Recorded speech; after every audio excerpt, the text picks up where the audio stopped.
자, 아니, 자꾸 옛날 걸 불러. 31페이지. 피의자 보죠, 피의자. 첫날 개관하면서 했는데, 피의자는 수사기관에서 입건된 사람을 말한다 그랬죠. 우리가 이 사건을 본격적으로 수사하겠다라고 의사가 표시된 사람을 말합니다. 그래서 피의자의 시기, 수사 기시된 때 하는 거고, 뭐 종기는 이제 불기소 처분이 나거나 수사 종결되면 피의자 더 이상 아닌 거죠. 그래서 여기도 뭐 문제가 될 건 별로 없고요. 기초 개념만 쭉 보시면 되겠고, 그 다음에 끝에 그 사회 가면 피의자 소송법상 권리 요점 정리가 그렇게 돼 있는데, 뭐 안 읽어도 괜찮아요. 그 다음에 33페이지 보면 뭐 주의하고 그 심화가 되는데 이런 게 문제화가 되긴 되죠. 근데 지금 읽어봐야 뭐 초보 단계니까 뭐 의미가 없고 뒤에 공부를 하고 정리 차원에서 돌아가면서 한 번씩 보십시오. 지금 해봐야 소용없고요. 자, 그 다음에 시험에 늘 나오고 있는 부분이 있죠. 수사의 조건. 이거 중요합니다. 수사의 조건. 여기다 기본적으로 별표 3개 달아놓아서 한 문제는 항상 나온다고 보시면 돼요. 제4절 수사의 조건. 수사는 필연적으로 국민의 인권을 침해할 수 있어요. 수사 과정에서. 그래서 일정한 조건이 갖춰져야지만 수사가 허용된다고 해서 이제 수사의 조건을 설정할 필요가 있는데, 결국 수사는 뭘 하기 위해서 하는 거죠? 범죄미를 밝히기 위해서 하는 거죠. 그래서 수사는 그렇게 수사할 필요성이 인정되어야 합니다. 수사할 필요성. 지금 그 노무현 전 대통령 그 부인하고 권양수 여사하고 그 가족들한테 640만 불 뭐 뇌물 먹었는 공범이다 그래서 뭐 저기 뭐였지, 자유한국당이 고발해가지고 수사에 착수를 하고 있는 것 같은데, 제 생각에서는 이론상 이건 수사의 필요성이 없는 사건 같아요. 공범이 뭐 설사 그게 뇌물이라 하더라도 정범이 죽어버렸는데 공범이 뭐 뇌물범인지 아닌지 밝히지 않은 상태에서 정범이 뭐 없는 상태인데 그게 수사할 필요가 있겠는가 싶기도 해요. 그게 전형적인 뭐 정치 보복이지 뭐. 그래서 범죄 혐의의 인지, 범죄 혐의를 알았다 했을 때 이때 수사할 필요가 있고, 그 다음에 또 수사가 필요하더라도 그 수사 방법이 지나치면 안 됩니다. 그래서 서로 너무 지나치지 않는다는 표현이 상당하다는 표현인데, 상당성을 지켜야 돼요. 그래서 이 두 가지가 수사의 조건이죠. 수사의 조건. 수사를 할 조건은 수사기관이 수사를 할 필요성이 있는 경우에 하는 거고, 필요성이 있더라도 그 방법이 지나쳐서는 안 된다, 상당해야 된다, 이런 두 가지 논리가 필요한 거고요. 필요성은 먼저 범죄 혐의를 알았을 때에 수사할 필요가 인정이 되는 거죠. 범죄 혐의를 알았다, 인지. 범죄가 틀림없구나라고 하는 것을 알았을 때에 수사의 필요성이 인정되고, 이제 범죄 혐의를 밝히기 위한 게 수사라고 그랬죠. 그 다음에 또 수사는 수사만 하고 끝내는 게 아니다 그랬잖아요. 재판에 걸어서 처벌하기 위한 거니까 재판에 걸어서 처벌할 수 있는 가능성, 즉 소송 조건을 구비해야 됩니다. 소송 조건. 소송 조건을 구비하거나 구비할 가능성이 있어야 되고요. 그 다음에 요게 두 가지가 필요성이죠. 범죄 혐의를 알고 기소할 가능성, 요게 수사를 할 필요성이 인정되는 거고, 그 다음에 상당성은 수사 목적하고 수사 수단 사이에 균형관계, 비례관계 유지돼야 돼요. 그래서 수사 목적이 높으면 고강도의 수사 방법, 수사 목적이 뭐 낮으면 경미한 사건을 수사할 때 구속 뭐 수사를 한다, 이런 필요 없잖아요. 그런 균형관계, 비례관계 유지돼야 된다는 거, 요게 상당성의 또 하나 내용이고, 또 하나가 그 신의 성실의 원칙, 사회생활 관계에서 요구되는 신의 성실의 원칙에 위에서까지 수사를 허용할 수는 없다라는 거고요. 그것과 관계되는 게 바로 함정 수사죠. 속임이 너무 크면 신의칙에 위반돼서 위법한 함정 수사가 됩니다. 자, 그러면 이제 필요성과 관련해서 범죄 혐의를 인지를 해야지 수사할 필요성이 있다고 하는데, 이때 범죄 혐의는 누가 봐도 범죄 혐의가 있다라는 객관적 혐의일 필요가 없습니다. 수사기관이 자기 주관에 봐서 내가 보니까 이놈 절도범 같아, 이놈이 성추행범 같아, 이러면은 수사 개시될 수 있어요. 대신 이제 구체적 혐의여야 되고요. 그 다음에 소송 조건의 구비 가능성이 있어야 됩니다. 소송 조건 총 17개지, 그지? 17개. 관할 3가지였잖아. 관할. 뭐였지? 뒤에 넣어놨나? 넣어놨네. 자, 재판은 실체 재판, 형식 재판은 나누고, 실체 재판은 유죄 판결, 무죄 판결. 형식 재판은 관할 위반 면소 공수기가 판결 결정을 거고, 관할은 세 가지였다, 그지? 토지 사물 신급. 면소 판결은 확사 공개, 공사 판결 사유는 제공다치 고처, 공사 결정 사유가 취사 경범인데, 그 사건에서 이미 확정 판결이 났어요. 나서 기판력이 있으면 그 사건은 다시 기소할 수 없죠, 그죠? 그래서 그러면 수사할 필요성도 없는 거 아니야, 그지? 또 김광석 사망 사건처럼 이미 뭐 사망한 지 20몇 년 전에서 현행법에 하면 공소시효 이미 완성되고 없어. 그럼 그 수사할 필요가 없는 거죠, 그 사건은, 그죠? 수사할 필요성 없어요. 그 다음에가 피해자가 고소하고 관계에서 조금 문제가 있고요. 그다음에 피의자가 사망했어. 피고인이 사망했어. 그러면 수사할 필요성 없습니다. 기소해서 처벌할 가능성이 없으니까 그 사람에 대해서는 공범이 별도의 문제겠고. 그래서 이런 게 소송 조건이죠. 형사재판 사유 17개 소송 조건이고, 소송 조건은 결국 수사의 조건이 돼요, 안 돼요? 되는 거죠. 소송 조건이 없으면 수사에 허용이 안 되니까. 근데 이제 문제가 그 고소가 문제입니다. 고소는 소송 조건이긴 하지만 수사의 조건은 아닌 거죠. 뒤에 별도로 다루고요. 증거지 고소. 그래서 소송 조건이 구비되어 있지 않거나 구비될 가능성이 없으면 수사의 조건은 없다고 봐야 됩니다. 그러면 결국 소송 조건은 수사의 조건이 된다라는 결론이 돼버리죠. 그래서 그게 책에는 일반적 소송 조건으로 되어 있어요. 가로 1번. 일반 소송 조건. 일반적 소송 조건은 소송 조건 없습니다. 아니요. 소송 조건이 없으면 수사 필요성이 없는 거죠. 그래서 소송 조건이 수사의 조건이 되는 거죠. 소송 조건이 없으면 수사 필요성 없어요. 근데 이제 친고죄의 고소전 수사는, 친고죄는 그 고소가 있어야 기소를 할 수 있는데 수사의 조건이 되느냐인데 결론은 안 됩니다. 그게 특이한 거죠. 수사의 조건은 그러니까 그 친고죄 고소는 수사의 조건이 아닌 걸로 이해를 해야 되고요. 그래서 우리 대법원 판례는 친고죄의 경우에 친고죄는 사모비는 이렇게 외우라 그랬잖아, 그지? 사자매우선죄, 모욕죄, 그 다음에 비밀 침해죄, 업무상 비밀 누설죄, 그리고 더 있잖아, 형법상 더 있는데 더 많아요. 그걸 한꺼번에 정리를 할까 싶기도 하고. 그래서 형사정법이 요 4개만 알기는 일단 되긴데요. 자, 그래서 요 판례 최근 시험에 등장했는데 중요합니다. 그 다음에 상당성, 목적이 높으면 수단도 높게, 목적이 낮으면 수단 작게, 신의적 관계인데 이제 사술 금지 원칙, 사기적인 술책을 쓰는 걸 금지하는 건데 신의책하고 관계된 거고, 이제 함수사의 문제가 되는 거고요. 자, 책을 봐보죠. 특히 친고죄 고소전 수사 판례 있죠. 그거 별표 한 4개쯤 해놓으세요. 4개. 교재 36페이지에 들어가 있는 판례 별표 4개. 그리고 옆에 암송할 것 써놔. 암송할 것. 그래서 결론은 뭐 온갖 형태로 이 문장을 바꿔서 출제를 하기 때문에 이 문장 자체를 외워두는 게 편해요. 친고죄나 고발에 있어야 논할 수 있는 죄. 여기 이제 즉시 고발이죠. 제가 교재에서는 요 말을 넣어놨어요. 즉시 고발. 즉시 고발. PPT도 넣으라고 표시를 해야 되겠다.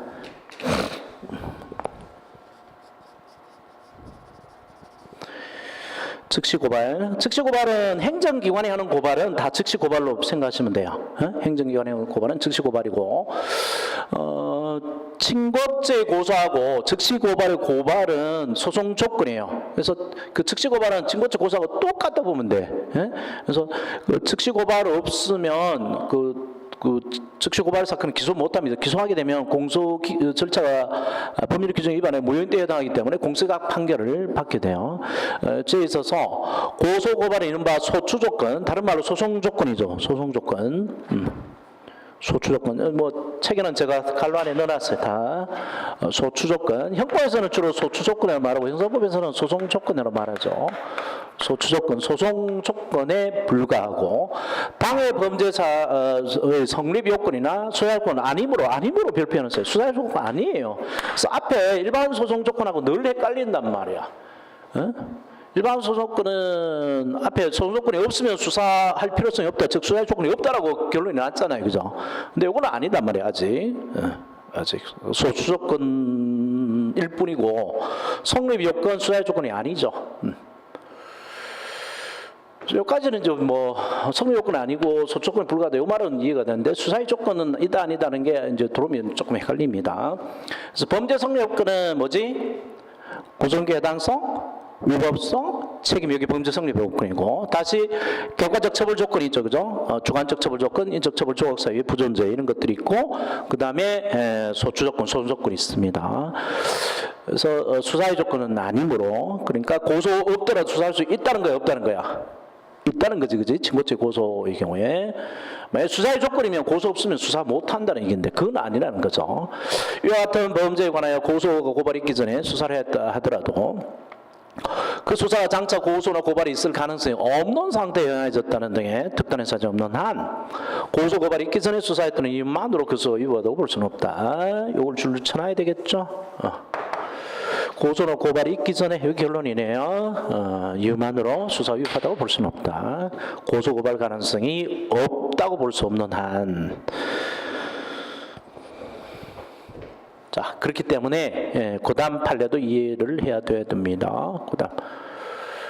이거 설명한 성립 요건, 이거 설명하기 하는 건데 형법에서 하겠죠. 범죄 성립 요건 뭐 형법에서 잘 하는 건데 사람을 살해한 자에 먼저 해야 된단 말이야, 그지? 그래서 그게 구성의 해당성 문제고, 사람을 살해했다 하더라도 위법이라는 판단을 받아야 되니까, 뭐 정당방위라든지 사형 집행인이 법에 의해서 사형을 집행한다든지 그러면 위법하지 않다는 거죠. 그 다음에 책임, 자기 판단 능력이 있는 사람, 자기를 컨트롤하는 능력 있는 사람을 처벌하죠. 그게 없으면 무죄로 석방하죠.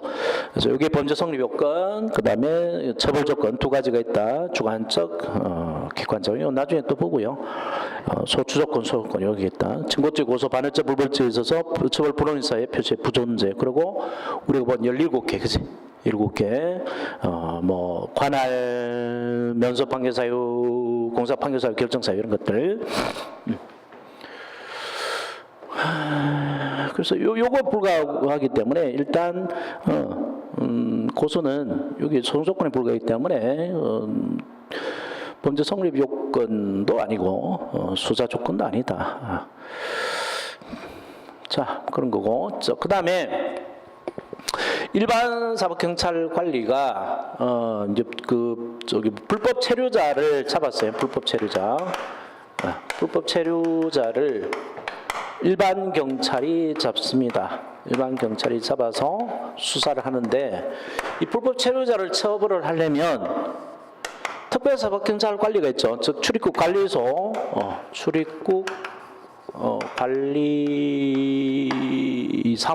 관리소장, 이 사람이 고발이 있어야 됩니다. 고발이 있어야 처벌하는데, 이 고발 전에 불법 체류자를 잡아서 수사했단 말이야. 그래서 이 고발이 또 즉시 고발 전에 이 사람을 잡아 또 수사했다 하더라도 이 수사 위법한 게 아니죠, 그죠? 그 앞에 논리가 있다면. 그래서 그렇다면 일반 사법경찰 관리가 출입국 사범에 대한 출입국 관리소장 등의 고발, 이것도 즉시 고발입니다.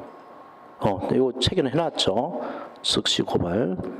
있기 전에 수사했다 하더라도 특단의 사정 없는 한 그 사실만으로 수사 소급하여 위법이 되는 것도 아니다. 적법합니다.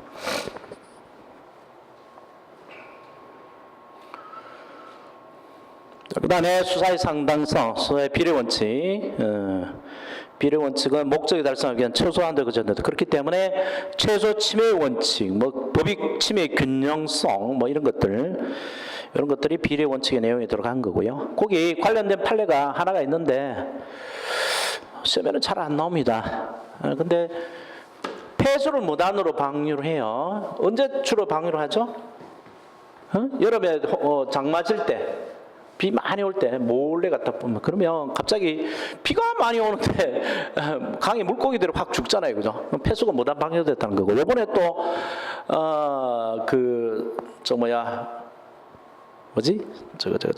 추석 연휴가 길잖아. 그러면 단속 공무원이 다 논단 말이야. 그때 또 막 강물에 시커멓게 막 폐수를 방류해요. 어?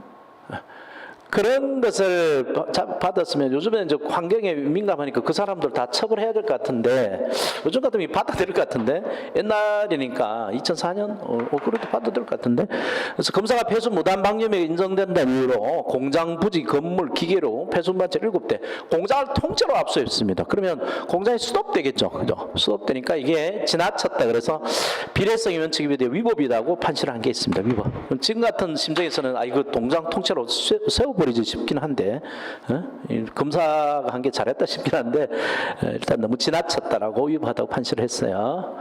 압류 보면 이제 이거 보면 좀 답답하긴 하지. 뭐 아무것도 못 쓰게 막아버려 이렇게 붙여가지고 뭐 이불은 안 했나? 옷장만 이렇게 놨나? 이불 같은 게 생활 도구들은 압류가 참 안 되지. 의식주들은 압류가 안 됩니다. 자, 그 다음에 그 함정수사, 수사의 신의칙과 함정수사의 문제가 있는데, 함정수사라는 것은, 이 함정을 판 다음에 범죄를 교사해가지고, 수사기관이 범죄를 일으키도록 교사를 해가지고, 그 실행할 때 기다려서 재판하는 방법을 말합니다. 마약범은 함정수사 안 하면 못 잡죠. 그 다음에 조직범죄, 수사의 폭력이 사용되고 있는데 이 범죄를 막아야 될 국가기관이 범죄를 만들어내니까 이게 그 신의책이 위반된 게 아니라 해서 이제 문제가 됩니다. 그래서 어느 범위까지 함정수사를 허용할 건가 문제인데 요 사건 때문에 조금 논의가 좀 많아졌었죠. 이게 통영에서 일어난 사건인데 통해서 성매매 여성이 참변했는데 도망가다가 이제 잡혔어. 떨어져 죽었어요. 그 자살에 가깝죠. 함정수사가 놀랐는데 여기 기사된 걸 보면 미혼모 티켓다방이라고 그러는데 티켓다방 25일 뭐 오래됐어요. 10년 가까이 된 것 같은데 25일 오후 10시경 통영시 어떤 모텔에서 전화가 왔습니다. 600으로 오세요. 이게 이제 경찰이 한 거야. 그래서 40분 후에 벨이 울리고 A씨 여자가 들어왔는데 B 형사가 15만 원을 건넸습니다. 그래서 이제 성매매, 그러면 성매매가 이미 기소가 돼버리나? 내가 성매매법을 잘 몰라서 성매매는 그러나 보네. 돈을 받아서 매매니까 매매 목적으로 돈을 받으니까 이미 기소가 돼버리나 보네.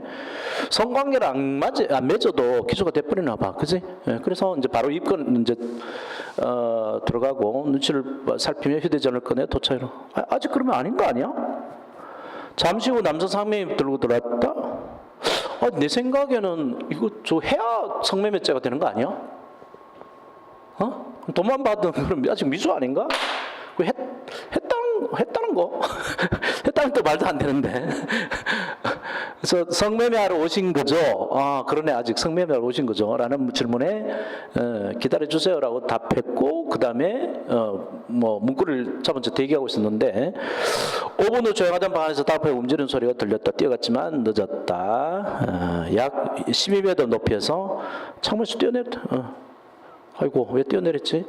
병원으로 옮겼지만 거의 자살에 가깝네요. 숨졌다. 그래서 이게 이제 성매매 단속을 위한 함정을 봤단 말이에요. 그치? 성매매 하는 척하고 갔으니까 이런 기법이 허용이 된 건 문제인데 이제 이 사람이 계장이 대법원 판례를 얘기를 했어요. 질서 개정이네. 티켓다방 또는 전단지 같은 경우는 이런 수사기법을 쓰지 않고는 단속이 불가능한 상황입니다. 나로서는 이걸 왜 단속하느냐 냅두지 생계형인데 놔두지 싶어요. 그래서 그 성매매 같은 이런 법은 성매매 합법이라는 얘기는 아니고 그걸 굳이 뭐 또 불법으로 할 필요는 없는 것 같고 제 생각은 그래요. 근데 이건 이제 마약 단속 상황인데 요즘에 또 유튜브 가도 그렇대 이게 또 돌아다니더라고. 대한민국 경찰이 위험 그래가지고. 지금 몽둥이로 내리치는데 안 돼. 그래서 올라가 발을 차도 안 되고. 그래서 마침내 뭘 꺼내는데 보니까 삽이더라고. 삽으로 내리쳐서 잡아요. 이거 마약 보면 저렇게 잡을 수밖에 없다고, 그지?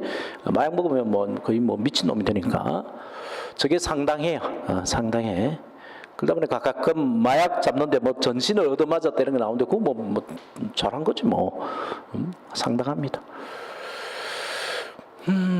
그래서 이제 함정 수사가 어느 범위까지 적용될 거냐 이건데 이거 요즘에 1년에 한 번쯤 나오는 것 같아요. 1년에 한 번쯤 출제 경향 분석을 봐보면 책에 있는 출제 경향 분석 잠깐 봐볼까? 이 책은 저거 뭐야 새로 만든 책에는 그 기출 문제를 다 문제들을 다 빼가지고 따로 만들었어요.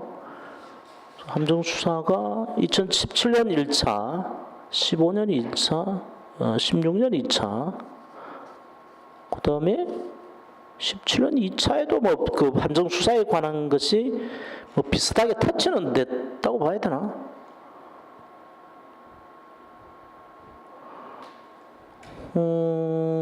아니구나. 그냥 이미 수사만 터치가 됐구나. 그래서 1년에 한 번은 나온단 말이야. 1년에 한 번은 나오니까 2016년에 한 번, 15년에 한 번, 17년에 한 번, 1년에 한 번은 나와요. 그래서 잘 해둬야 돼요. 또 나올 수 있어요. 근데 세 가지 포인트만 기억하면 돼. 함정수사는 먼저 함정에 빠진 사람 이걸 피교사자로 그러죠. 그 다음에 마약을 이제 뭐 마약 파는 놈 같은 마약 사겠다. 그다음 마약 살 놈 같은 마약 팔겠다라고 이렇게 교사하는 놈이 있죠. 이 사람이 이제 수사기관인데 수사기관이 직접 하면 눈치를 채요. 왜냐하면 몸에 경찰이라는 거 몸이나 눈에 이게 담겨져 있어. 그래서 눈치 빠르니까 눈치챕니다. 저 사람이 경찰관이구나, 단속반이라는 거 눈치챈단 말이에요. 그래서 밑에 그 정보원들을 데리고 있다. 정보원들을 시키죠. 또 자기들하고 비슷하게 생긴 사람 마약 해가지고 마약한 사람은 눈만 봐도 마약 보면 이제 파악이 되지. 왜냐하면 마약한 사람 살이 쪘을까 말랐을까? 말랐어요. 마약만 먹으면 되니까 밥을 안 먹어도 돼. 밥을 안 먹어도 힘이 나니까. 그래서 대체로 광대뼈가 튀어나와 있어요. 볼에 살이 쏙 들어갔어. 그리고 살같이 거무틱틱해. 예, 거무틱틱해요. 마약범들. 그러면서 비슷한 사람을 시켜야 되겠지. 그래야 자기들이 눈치를 안 챌 거 아니야, 그지? 그래서 정보를 시켜서 하는데 그 사람들이 교사자고 이제 함정에 빠진 사람이 피교사자 또는 피유발자, 피유인자. 교사자를 유발자, 유인자라고 표현하기도 합니다. 이 사람이 수사기관이어야 된단 말이야. 수사기관이든 또는 수사기관의 정보원이든. 그래서 이제 함정을 파죠.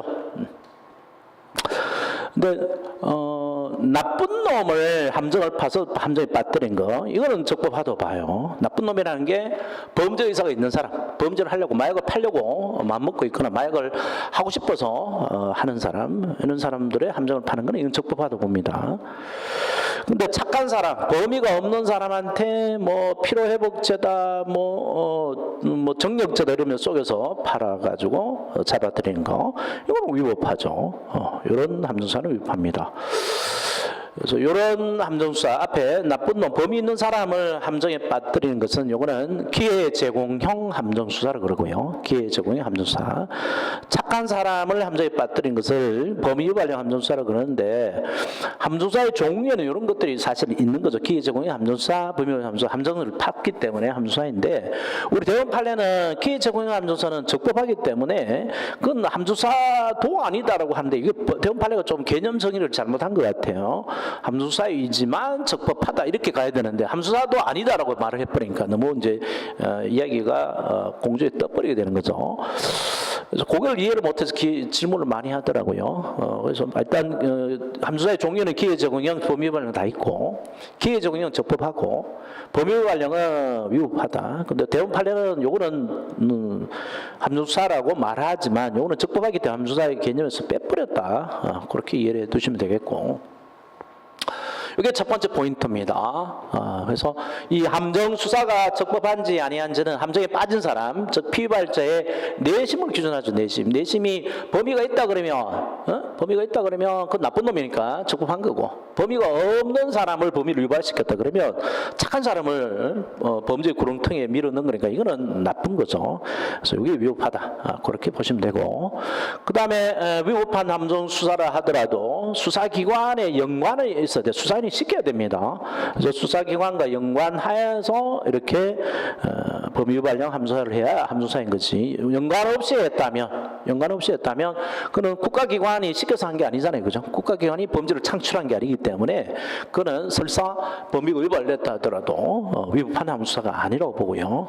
우리 대원 판례가 범위 유발령 함수사에서 위법하다고 본 거는 딱 하나밖에 없어요. 딱 하나. 노래방 도우미 사건이라는 거죠. 자, 그게 이제 두 번째 포인트고, 세 번째 포인트가 이 범위 유발령 함수사에서 위법한 함정 수사의 결과를 가지고 그걸 증거로 수집해 가지고 기소를 했을 때 그 공소 제기를 어떻게 처리할 거냐 문제가 있는데, 이게 세 번째 포인트고요.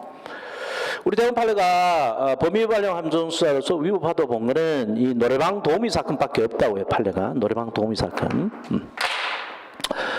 노래방 차린 사람도 그렇고 단속한 사람도 그런 것 같은데, 노래방 차린 사람이 퇴직자 같아요. 어디 은퇴자 같은데, 그래서 자기는 이제 깨끗하게 돈 벌고 싶어서 이 노래방 도우미 영업을 안 했어요. 노래방에서 도우미를 쓰면 노래 부르는데 도우미를 부르면 음반산업진흥법 위반이 돼요. 왜 그런지 모르겠는데 음반산업진흥법에 노래방에서는 도우미 못 쓰도록 돼 있나 봐. 근데 썼단 말이야. 노래방 도우미를 불러주면 이제 처벌되는데, 노래방 주인은 이 뭐 은퇴자 같은데 노래방 주인은 그 도우미 영업 안 하려고 그랬는데, 이 단속 공무원이 경찰 공무원인데 뭐 아침부터 가서 쫄랐나 봐요. 노래방 도우미 불러달라도 계속 쫄라니까 귀찮아서 불러줬는데, 불러주니까 이제 자기 신분증 꺼내가지고 내가 사실은 경찰인데 당신 노래방 도우미 불렀지, 음반산업진흥법 위반에도 입건한다 이렇게 나온단 말이에요. 그죠? 그렇게 단속된 걸 검사가 알았으면 기소를 안 했어야 되는데 검사도 한 통성이었나 봐. 그래서 기소를 했어요. 음반산업진흥법 위반으로 공소를 제기했는데, 법원 판사가 보니까 누가 불쌍해요? 노래방 사장이 불쌍하죠. 그죠? 불쌍해가지고 아니 억울하다 보니까 범위 유발령이 틀림없죠. 옛날부터 노래방 영업 해온 것도 아니고 단속된 것도 아니고 오로지 이 사람의 권유에 가지고 또는 강력한 요구에 가지고 할 수 없이 해줬을 뿐인데, 그러면 법원 판사가 이 불쌍한 노래방 주인을 구제해 주는 방법이 뭘까? 범위가 유발됐기 때문에 고의가 없다 해서 무죄 판결을 내리는 것이 좋을까? 이게 확실한 걸 하죠. 근데 무죄 판결을 받으려면 적어도 한 3번은 노래방 주인이 노래방 문 닫고 법원에 가야 됩니다. 첫날 피고인 인정신문하고 모두 절차를 나가야 되죠. 그다음에 뭐 증인신문 할 때 한 번 나가야 되죠. 그다음에 판결 선고할 때 나가야죠. 3번 나가야 돼요. 그러면 뭐 이게 한 달씩 걸리면 한 달에 한두 번은 노래방 갖고 가야 되는 게 영업에 타격이 오죠, 그죠? 그래서 판사들이 머리를 썼어요.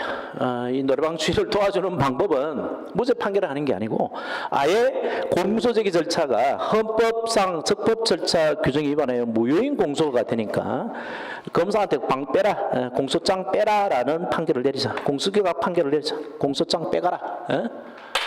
그런 기각 판결을 내리면 노래방 주인은 한 번도 안 나가도 되죠. 재판 자체를 안 열고 서류만 가지고 검사 기소 이거 너 잘못됐네 이러고 바로 빼버리니까.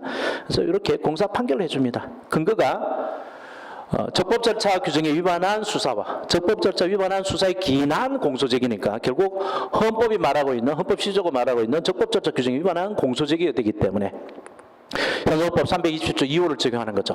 재무다치고 재무. 그래서 공소제기 절차가 법률의 규정에 위반하여 무효인 때에 해당한다고 봐서 공사 판결로 끝을 내자라고 한 겁니다. 자, 요 3가지 뼈대. 함수사 위법한지 아니한지는 함수사에 빠진 사람이 내심을 기준으로 한다. 그지? 그래서 범위가 있는 사람한테 기회를 제공한 것은 적법하고 그건 함수사라고 말하지도 않는다. 범위가 유발된 경우에만 위법하고 그걸 함수사라고 대부분 판례가 말한다. 그 다음에 그런 범위와 함수사는 수사경과가 연관을 맺어서 해야 위법한 거고 위법한 함수사에 기한 공소정의는 무죄 판결이 아닌 게 아니고 공소정의 절차가 법률의 규정 위반에 무효인대에 해당하기 때문에 공수기각 판결로 끝을 낸다고 하는 거 그 세 가지 결론만 알아둬도 해결이 된단 말이에요. 자, 판례를 보십시다. 36페이지 판례. 이게 문제 좀 있는 판례로 그랬죠. 함정수사는 본래 범위를 가지지 아니한 자에 대하여 범위 없는 자죠. 수사기관의 사실의 계략 등을 써서 범위를 위반케 하여 범죄를 금관한 수사 방법을 말한 것이므로 여기 뭐예요? 범위 위반령이죠. 범위 위반령 옆에 써놓으시고요. 범위 위반령 이것만 함수사로 본다고 대원 판례가 이게 좀 개념적에서 조금 너무 간 거죠. 범위를 가진 자에 대해 범위를 기회를 주거나 이게 기회 제공령이잖아요. 기회 제공령은 기회 제공령 함정수사는 함수사라고 말할 수 없다. 함수사라고 하지 않습니다. 아예 적법하기 때문에 너무나 적법하기 때문에 여기 초보 단계에서 자꾸 헷갈려 하는 것 같더라고요. 판례를. 자, 그 다음에 그래서 범위를 가진 자의 경우는 함수를 말할 수 없다. 없다 동안 해놓고요. 순간적으로 바꿔놓으면 헷갈려 해요. 그 다음에 3번 뒷페이지 넘겨서 3번 방갈로 3번 구체적 기준.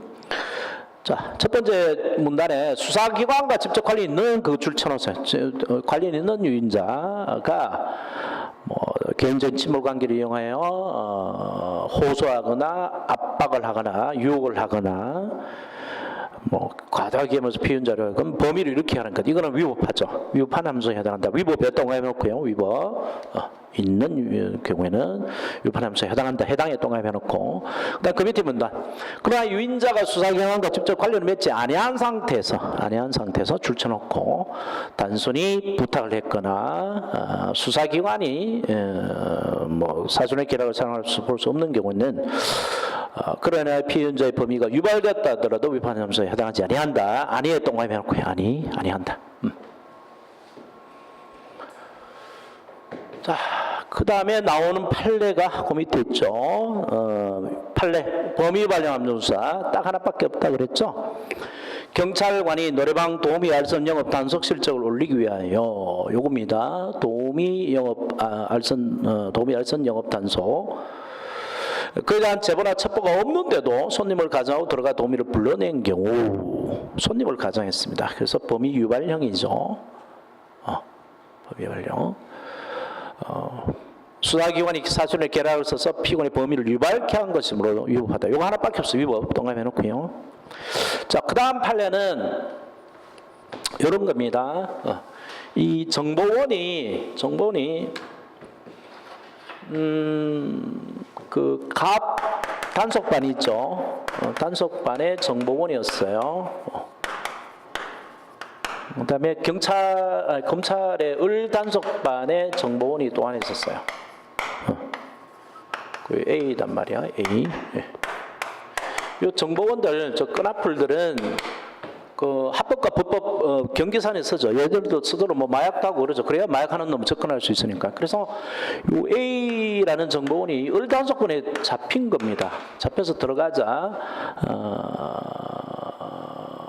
이 갑단속반하고 아무런 관계 없이 한 거죠. 그 이제 풀어주기 위해 가지고 이런 생각을 했어요. 그 실적을 B인가 다른 사람이 실적을 높이면 단속 실적을 높이면 이 꺼내주지 않겠는가 해가지고 그게 바로 석방을 위한 공적입니다. 석방을 위한 공적. 그래서 요 A의 그 A인들이 그런 공적을 쌓으려고 작업을 한 거죠. 그래서 다른 사람들을 이제 범죄에 끌어들였었던 거죠. 갑이 수사인에 체포된 동거남에 석방을 위한 공적을 쌓기 위하여 그 석방을 위한 공적을 쌓기 위하여 줄쳐놓고요. 수사용과 아무 관련이 없단 말이에요. 왜하여 을에게 필로폰 물수에 관한 정보 제공을 부탁하면서 대가의 지급을 약속하고 이에 을이 병에게 병원장에게 술차 필로폰 물수를 건의하여 이를 성납하고 나온 정을 체포한 경우 을, 병 등이 각자 사적인 동기에 의해서 즉 석방면 공적을 쌓아주기 위한 거죠. 수사기관과 직접 관련 없이 여기 포인트입니다. 수사기관과 관련 없이 자기들이 독자적 정을 유인한 것이기 때문에 이거는 위법한 함정수사에 해당하지 않죠. 그 범위가 유발되었다 하더라도. 그래서 않는다에다 동함해 놓고요. 않는다에 동함해 놓으세요. 나머지는 다 기회 제공형 함정수사입니다. 기회 제공형. 그래서 마약 사범을 단속하는 공무원이 정보를 앞세워 마약을 매수하게 한 경우, 그 다음에 자가용 버스의 운전기사가 단속원이 승차하기 전부터 유상 운송을 하였다면, 유상 운송이라는 것이 자가용 승용차는 돈 받고 태워주면 안 되죠. 뭐 그냥 무료로 태워줄 수는 있어도 돈 받고 태우면 택시 사업법 위반인가 하여튼 그걸로 처벌돼요. 그래서 유상 운송, 돈 받고 운송하여 왔다면, 그러면 이 뭐 마을버스 같이 자가용 버스가 뭐 대학교 통근버스, 뭐 교회 뭐 버스인데 그게 마을버스처럼 노선 가지고 이렇게 운영을 하는 거야. 돈 받고. 그래서 단속원이 뜨면서 돈 주고 탔단 말이에요. 그죠? 돈 주고 탔는데 이미 유상 운송을 해왔죠. 단속하기 이전에. 그렇다면 범위가 있습니다. 그래서 이것도 기회 제공형. 그 다음에 경찰관이 취객을 상대로 한 이른바 부축배기 절도범. 부축배기 절도범인 게 술 취한 사람 부축하는 척 하다가 빼가는 거죠. 그죠? 근데 그거를 공원에서 경찰관 둘이서 그 차에 이렇게 누워서 숨어 있다가 단속을 했어요. 그러면 경찰관 지가 취한 척하고 가서 덜 누웠다면 범위 관련이 될 수도 있는데, 아니, 그것도 그렇구나. 미리 이게 전과가 있던 놈이 같으면 물색하고 다녔잖아요. 이거, 부쩍빼기 절도할 놈이 있나 하면 물색하고 다녔으니까 범위가 있는 거죠. 그래서 그런 놈을 감시하고 있다가 마침 시객을 부축하여 10m 정도 끌고 가 지구할 뒤지자 바로 잡았습니다. 이것도 기회 제공형으로 봐요. 기회 제공형 함정수사로 봅니다. 그래서 적법하다. 나머지들도 다 그런 의미니까 보시고요. 그 다음 마지막 세 번째 포인트는 방갈로 4번 위법한 함정의 효과. 위법하죠. 그래서 무슨 재판한다고 그랬어요? 공소제기 절차가, 이 말이 있죠. 위법한 함정에 기한 공소제기는 헌법상 적법 절차 규정에 위반 수사 공소제기로, 적법 절차, 공소제기 절차가 법률 규정에 위반하여 무효인대에 해당한다. 이것도 출처였어요. 이런 것도 물어요. 이렇게도 물어요. 공소제기 절차가 법률 규정에 위반하여 무효인대에 해당한다, 안 한다 묻고, 따라서 공소기각 판결을 낸다. 무죄 판결한다 그러면 틀립니다. 자, 여기까지만 하죠. 함정수사는. 자, 그래 놓고 그 다음에 이제 수사의 개시 나오고요. 먼저 수사의 단서를 잡아서 내사를 한다 그랬죠. 내사를 한 다음에 본격적으로 이제 수사를 하는데, 그 2번에 내려가 보면 39페이지 2번 수사의 단서의 종류로 두 가지가 분류가 돼 있죠. 수사기관 자신의 체험한 단서하고 수사기관 이외의 체험한 단서인데, 현행범인 체포, 변사적 금지, 불신검문, 그 다음에 기사 풍설에 의한 범죄 및 확인, 그 다음에 타 사건 중에 범죄 발견, 여죄 발견 이런 것들이 수사기관 자신의 체험이고요.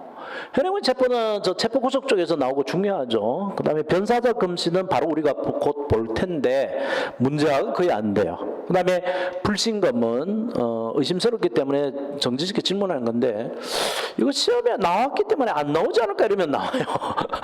그래서 빼면 나오더라고 이거 불신검문. 그래서 이것도 함정수사와 더불어 1년에 한 번은 나온다고 이제 봐야 될 것 같아요. 저번 2차에 17년 2차에 나왔으니까 또 나오겠나 싶긴 하지만 혹시 몰라요. 내용도 별로 없고 뭐 판례도 별로 없는데 이상하게 많이 나오더라고요. 경찰관 직무이기 때문에 1년에 한 번 끌어 나온다.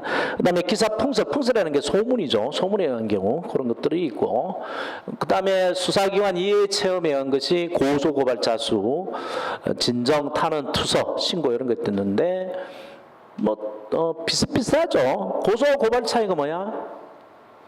고소는 누가 하는 거죠? 피해자가 하는 거고, 고발은 피해자, 범인 이외의 제3자가 하는 게 고발이고 자수는 범인이 하는 거고요. 진정이 뭐예요? 라고 질문하는 사람이 되게 많은데요. 진정. 뭐 고소하고 비스무리하긴 합니다. 비스무리하긴 한데 진정은 사정이 이렇다. 나의 사정이 이렇다. 내가 쟤한테 어떤 뭐 그걸 당했느냐 이거를 알리는 겁니다. 그래서 고소하고 다른 점이 뭐냐면 여기는 아직 그 처벌 의사가 없어요. 진정은 요런 사정이 있다. 내가 저놈한테 이런 걸 당했다. 만약에 여기 처벌 의사가 들어가면 고소가 돼요. 그것도 피해자가 했다면 피해자가. 그래서 뭐 옆에 막 소음을 너무 많이 내서 시끄러워서 못 살겠다 이런 진정된 거. 이런 원인을 제거해달라 이런 의미입니다. 탄원도 뭐 비슷해요. 탄원 내가 이런 걸로 한탄한다 이런 거 진정하고 거의 비슷합니다. 탄원 신고 이런 게 다 세 개 비슷해요. 조금씩 뭐 뉘앙스 차이는 있지만 그다음에 투서도 마찬가지. 투서인데 투서는 보통 익명을 하죠. 익명. 만약에 그 익명을 안 했으면 그 투서하는 사람 투서라는 게 서류를 편지를 던져 넣다 이거야. 그래서 옛날에 경찰서에다가 편지를 써가지고 이놈이 뭐 무슨 죄를 저질렀습니다. 그러고 던져놓고 가는데 주체가 없죠. 주체가. 그래서 익명을 한단 말이에요. 몰래 남의 이름으로 해요. 이게 일반적인 투서. 그럼 진정은 자기 명의를 내겠죠. 탄원도 내겠고 여기 이제 한탄한다는 의사가 강력하게 원하는 대로 의사가 들어가 있고 여기도 처벌 의사가 없는 거죠. 처벌 의사가 있으면 다 고소가 됩니다. 신고.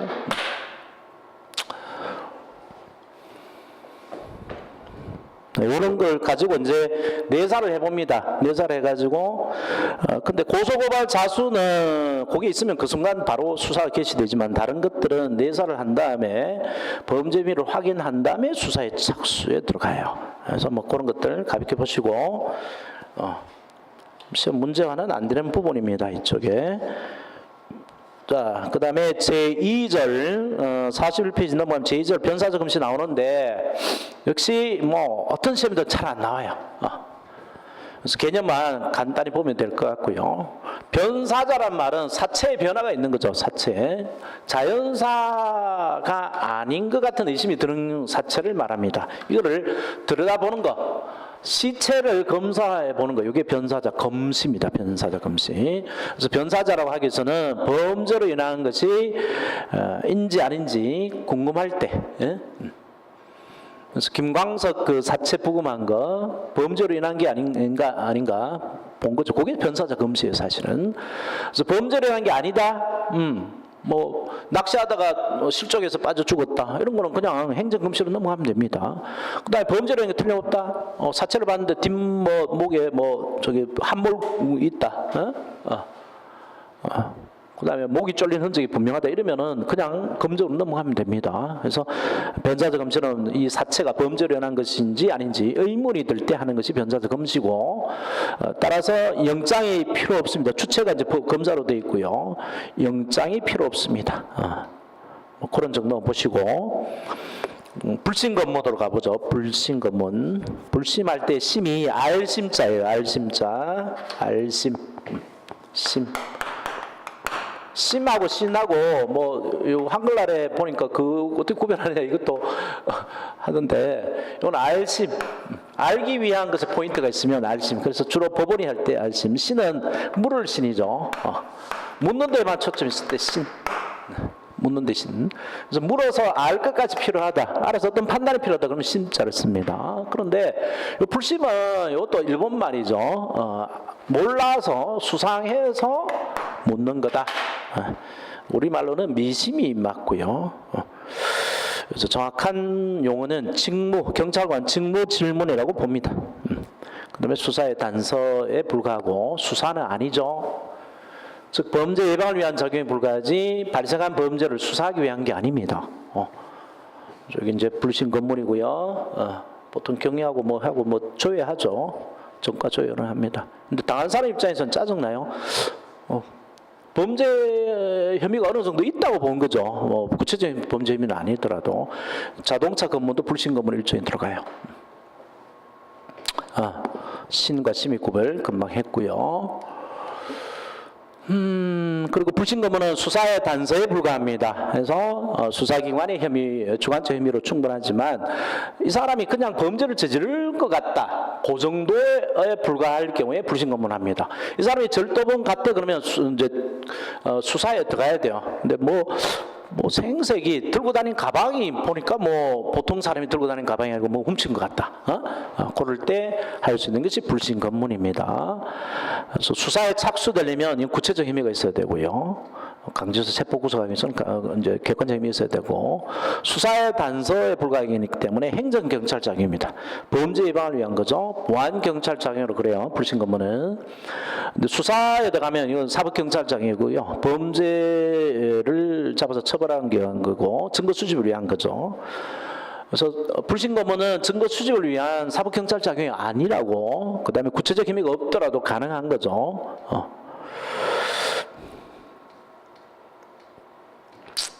그래서 이게 불신검문 핵심적인 것만 몇 가지 더 보고 갈 텐데 짚어보고, 불신검문의 핵심은 정지시켜서 질문하는 걸 말합니다. 정지와 질문이 불신검문이고요. 둘 다 임의적인 방법을 해야 됩니다. 상대방의 동의나 승낙을 받아서 해야 돼요. 따라서 정지는 체포나 구속에 해당하지 않을 정도만 정지가 가능합니다. 그래서 앞에 가서 불신검문 하겠습니다라고 뭐 보통 경례 붙이고 신분증 좀 보여주시죠 이랬는데 이 새끼가 뭐 이런 새끼가 다 있어 이러면서 이렇게 쳐다보고 씩 가잖아요. 요즘 말로는 생 까고 간단 말이에요. 생 까고 가면 잡을 수 있느냐? 손으로 잡으면 잠깐 기다려보라니까 이러면 체포가 돼요. 못 잡아요. 손으로 잡으면 체포가 됩니다. 근데 잠깐만 기다려보시죠. 이렇게 손 대는 정도야 아직 체포라고 말할 수 없으니까 뭐 그런 정도는 되겠죠. 신분증 한번 꺼내보시죠. 이 정도는 되겠는데 왜 가? 그러고 잡으면 체포가 된다니까? 그건 안 된단 말이에요. 그죠? 그 다음에 정지가 뭐 잠깐 10분, 20분이 정지지. 20분만 돼도 짜증을 내겠죠. 10분 정도, 5분, 10분 정도가 정지지. 1시간, 뭐 2시간, 하루 이래 보면 그게 구속이 돼버려요. 그죠? 그 정도 정지시켜는 안 됩니다. 그 다음에 질문은, 뭐, 주민등록증 있나요? 뭐, 성함이 어떻게, 주민등록번호 어떻게 되죠? 이렇게 묻고, 몸에 있는 거 좀 꺼내보시죠. 주머니에 든 게 이게 뭔가 좀 수상한 게 들어가 있는 것 같은데, 이게 뭐예요? 이렇게 꺼내보시죠. 주머니 있는 거, 뭐 이런 정도 되고, 가방 한번 열어보실래요? 가방에 뭐 핏물이 흐르네요. 그거 뭐죠? 이렇게 열어보실래요? 이건 되지만, 안 열어본다고 몰라 이거 뭐 그냥 뭐 돼지고기야 이러고 만단 말이야. 그러면 강제로 잠깐만 여봐봐 해서 꺼내려면 자크를 해서 열어본다 가방을 연다 이러면 압수수색이 돼요. 그건 안 된단 말이야. 그러려면 그는 수사에 착수가 돼야 됩니다. 불신검문으로서는 안 돼요. 수사에 착수가 돼야 되고 범죄 혐의가 틀림없어야 되고 그지?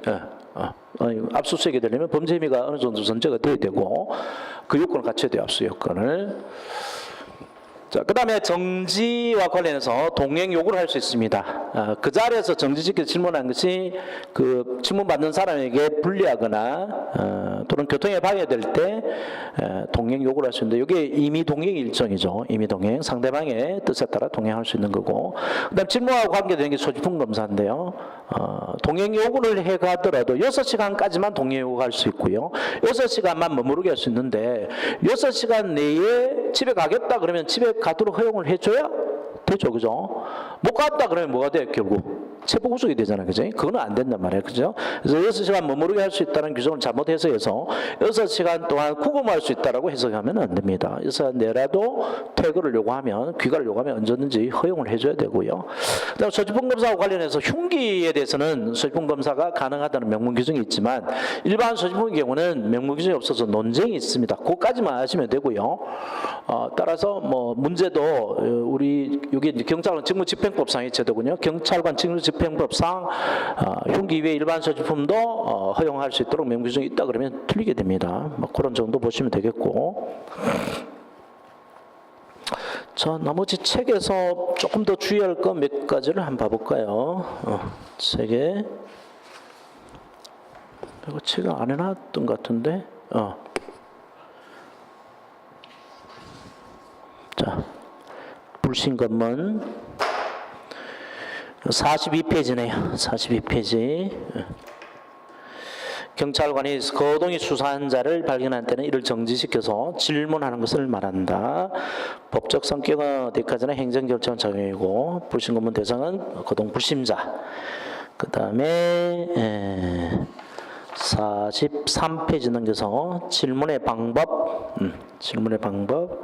정지와 질문이고, 앞에 그 정지와 한계에서도 마찬가지고요. 강제 수단에 정지되는 거 허용되지 않는다 줄쳐놓고, 질문의 방법에서도 자신의 경찰관은 자신의 신분을 표시하는 정표를 제시해야 되고 목적을 이루어야 되고, 상대방은 답변을 강요당하지 아니한다 뭐 이런 것들 기초해주고, 그다음에 동행 요구도 마찬가지죠. 1번 의에서 그 장소에 질문한 것이 불리하거나 교통에 방해된다고 인정할 때 하는 거고, 그 다음에 절차에서 절차 방글로 2번 절차, 그 두 번째 문단에 별표 특히 해놔봐요. 또한 당연의 가족 또는 친지 등에 동행한 경찰관의 신분, 동행 장소, 동행 목적의 이유를 고지하거나 본인으로 하여금 연락할 수 있는 기회를 부여해야 되고, 자, 그 다음 보호의 조력을 받을 권리가 있으면 고지해야 된다. 그거 줄쳐놓고요. 그 다음 추가해 놓으세요. 판례에 의하면 같이 안 가도 괜찮다라고 하는 동행 거절권도 동행 거절권의 고지도 있어야 됩니다. 동행 거절권의 고지도 있어야 돼요. 판례에 의하면.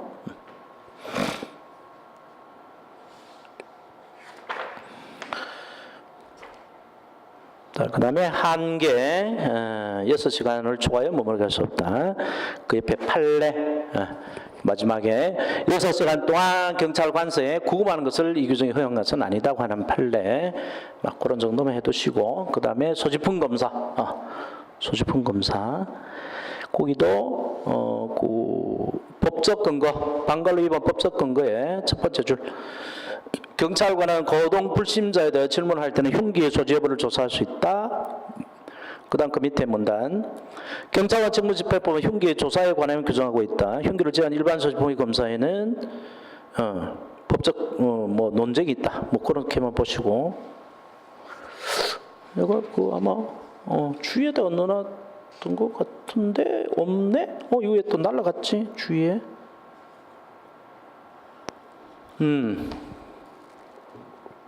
헤헤, 주위가 날라갔구나.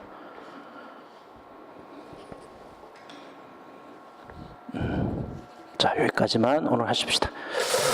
수고했어요.